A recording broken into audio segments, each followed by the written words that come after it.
There are players in this community who are still actively competing, still entering bracket at major events, and they have already made sure that no matter what happens, nobody can hold them accountable for the result. Before a single game is played, before a single set is run, the excuse is already planted, and the entire community accepts it without question because they believe the myth those players built around themselves. That myth is that your competitive prime ends at 20.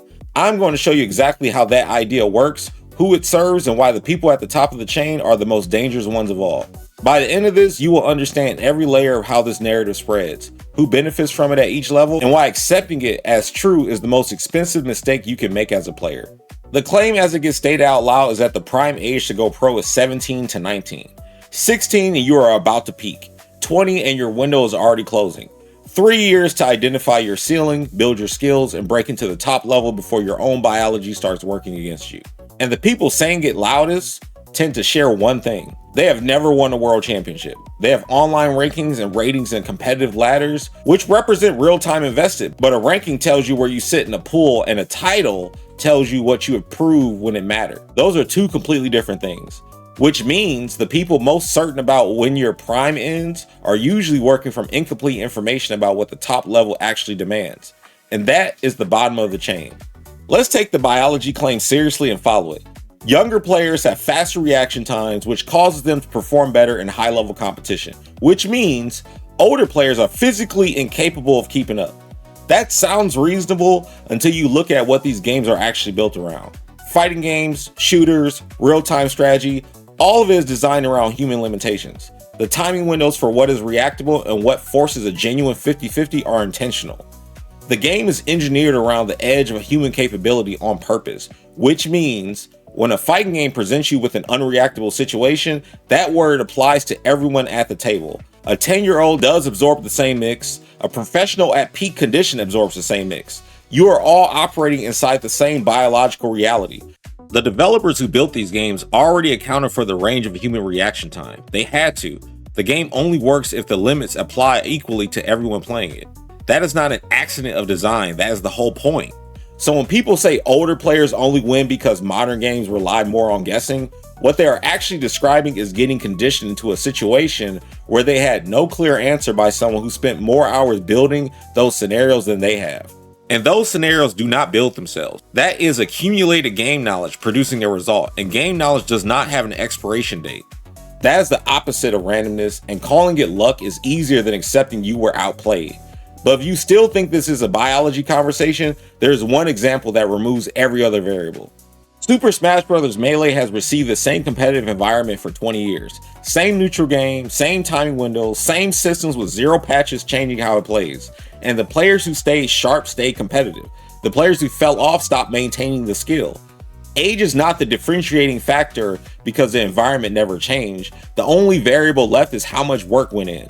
Flip that over and look at what happens when a new game releases or a major patch reshapes a title. Players who are dominant suddenly look like they are falling off, which happens because the competitive knowledge base resets and everyone has to rebuild their understanding from scratch. The players who put that time in pull ahead. The players who pass on it fall behind. And then someone points at the ones who fell behind and calls it aging, when what actually happened is the environment changed and they chose to stop keeping up with it. That is a decision with a predictable outcome, and the people making that decision are not the only ones adding credibility to this myth. When a player with actual results co-signs this idea, it stops sounding like cope and starts sounding like an established truth. The players who never competed at the top needed someone with a title to confirm what they already believe, and some of those voices exist. High-profile people in this community who have competed, who have won, who have real standing, and who repeat this narrative out loud, which causes newer players to stop questioning it, and the idea spreads faster and wider than any unproven voice could have managed on its own. That is a different level of damage than random players talking online, and it is still not the worst version of this.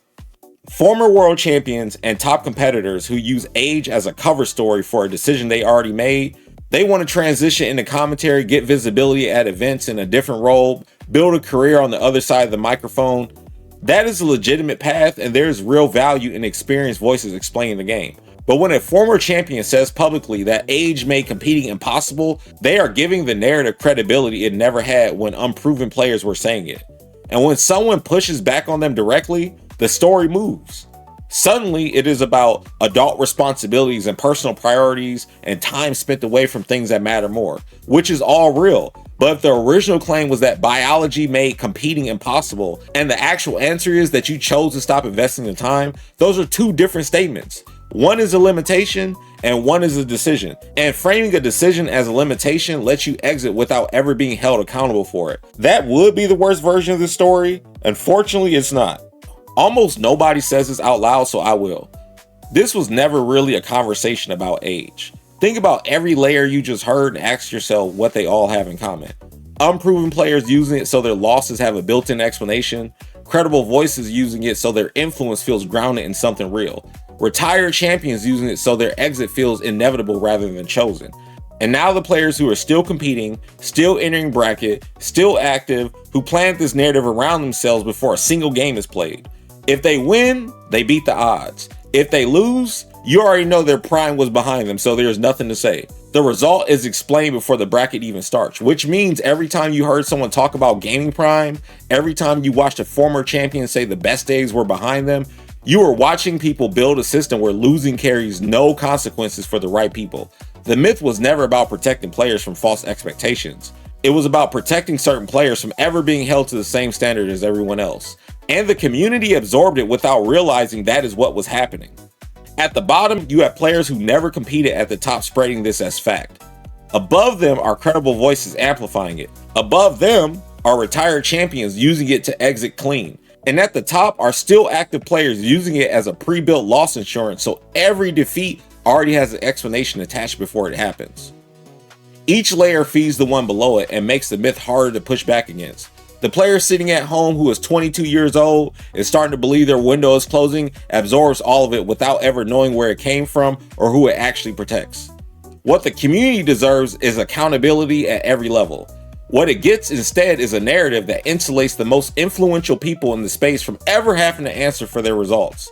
That gap is where the real damage lives. Players fall off when they stop investing in what competing actually demands. The sharpness, the muscle memory, the ability to execute under pressure. Stop maintaining those and you decline. And that decline is the predictable result of redirected attention, not biology catching up with you. It is a choice that got reframed as a ceiling and then spread to everyone watching it until the ceiling started to feel real. And if you've been losing and blaming the wrong things for it, that is exactly the gap the 60-second checklist is built for. It tells you what is actually happening in your matches before you start explaining results away. Link is in the description. If you are still putting in the hours, the door is still open, and the people telling you otherwise have already answered the only question that actually matters about them.